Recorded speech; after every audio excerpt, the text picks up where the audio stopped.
The first whisper came when the hangar lights failed. Nobody wants me. It wasn't a sound in the air. It bloomed inside my skull. Small, cracked, like a child abandoned in the dark. I froze, plasma torch still burning in my hand, blue flame licking the dark. Oil dripped from my knuckles onto the deck plating of Bay 17. The station had been silent for weeks. No crew. No alarms. Just me, Elias Kane, and the slow death of a derelict orbital yard. Then the whisper again. Please. Nobody wants me. I killed the torch. Darkness swallowed everything but the red emergency strips. I followed the voice anyway, past twisted bulkheads, through corridors choked with salvage, to a cargo pod half crushed under fallen scaffolding. The pod was old, markings scorched off, but I knew the shimmer of draconic containment fields when I saw them. Illegal. Expensive. And usually empty. The access hatch had buckled just enough to let a sliver of pale light escape. I pried it wider with a pry bar. Inside, curled on a bed of shredded thermal blankets, lay a hatchling no bigger than a hound. Scales the color of storm clouds, dull and lifeless. Wings folded tight against her sides. One foreclaw clutched the edge of an eggshell fragment like it was the only thing keeping her from falling apart.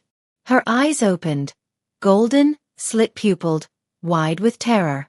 The whisper came straight into my mind. They said I was broken. Too soft. They were going to vent me. I knelt slowly. You're not broken. She blinked. You hear me? Yeah. I hear you. No one else would have.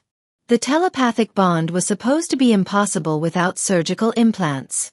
Aliens could force it, but the dragons always shattered. Minds burned out, bodies wasted.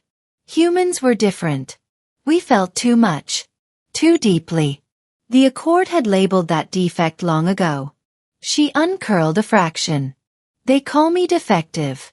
No one chooses the defective ones. I reached out. She flinched, then pressed her snout against my palm. Her scales were fever-hot. Trembling. I'll choose you, I said. Her eyes searched mine. Why? Because I know what it feels like to be left behind. That was the beginning. But that was only the beginning.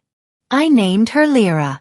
I smuggled her into my quarters, a cramped hab module barely larger than a maintenance locker. I rigged heat lamps from salvaged coils, synthesized nutrient slurry from the station's last hydroponic vats, anything to keep her alive. She ate little, slept less, always watching me with those golden eyes. She grew fast. Too fast. Within days her wings stretched wider than my arms. Her scales deepened to indigo flecked with silver. She learned to speak aloud, voice like wine through broken glass. Every night she told me stories of her kind. Dragons engineered in orbital creches across the core worlds. Bred for war, for transport, for status. The strong ones bonded with cold precision became weapons. The weak ones vanished into the recyclers.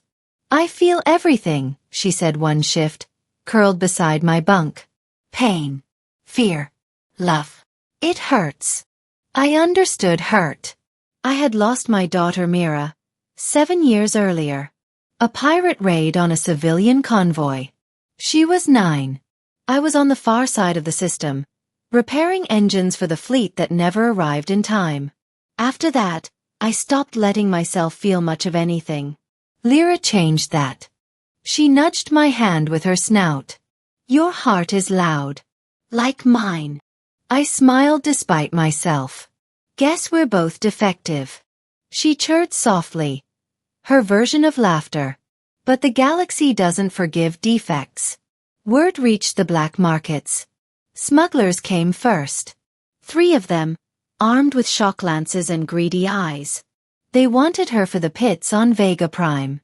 I met them in the main corridor with a plasma cutter and a lot of anger. Lyra stayed behind me, wings half spread. When one of them lunged, she breathed fire for the first time. Blue-white, searing. The man screamed as his armor melted. The others ran. Later, in the quiet, she trembled.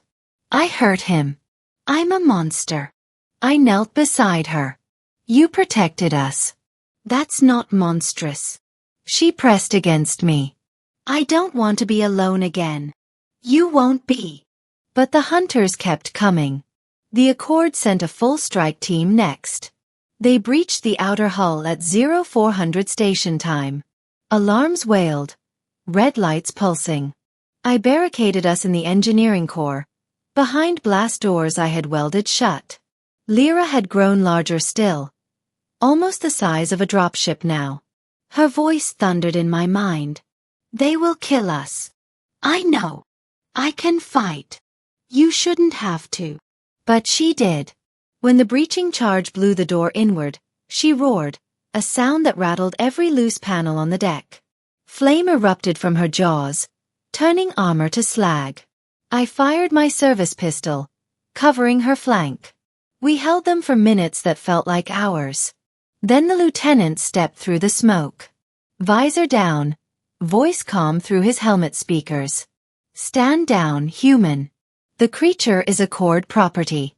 A resonant class hatchling. Dangerous in untrained hands. She's not property, I snarled. She's mine. Lyra's tail lashed, knocking 2 troopers off their feet. The lieutenant laughed. You think you can bond with it? Humans are too fragile. The empathic drain will kill you both. That was when the truth crashed through me. Lyra's voice, small again, inside my head. He's right. The bond. It's taking from you. I felt it then, the headaches that had started weeks ago, the exhaustion, the way my hands shook when I tried to work. Every time she grew, every time she drew strength from our connection, it pulled life from me. I was dying. I didn't care. I chose you, I said aloud, voice steady. I choose you again. Lyra keened, a sound of pure anguish. The lieutenant raised his rifle. Lyra surged forward, shielding me with her body. Bolts cracked against her scales.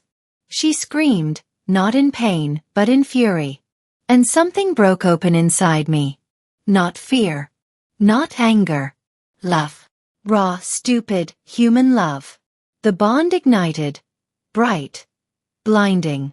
Energy surged through me and into her. The air crackled. Sparks danced along her wings. She grew. Not just in size. In power. Scales blazed with inner light. Wings unfurled until they brushed both walls. The troopers froze. Lyra spoke, voice echoing in every mind in the room. He chose me. And now I choose him. A wave of emotion rolled outward. Fear, loneliness, grief, hope. All the things she had carried, all the things I had buried since Mira died. It hit them like a shockwave. The lieutenant dropped his weapon. Others followed. They ran. But the bond had taken everything. I collapsed to the deck. Lyra curled around me, wings sheltering us both. I'm sorry, she whispered. I didn't know it would hurt you so much. I touched her snout, fingers weak. Don't be sorry. You gave me back something I thought was gone. Tears, real tears, fell from her golden eyes. I don't want to lose you. You won't. But I was fading. In the silence that followed, as the station's lights died one by one, she sang. An ancient dragon lament, low and mournful.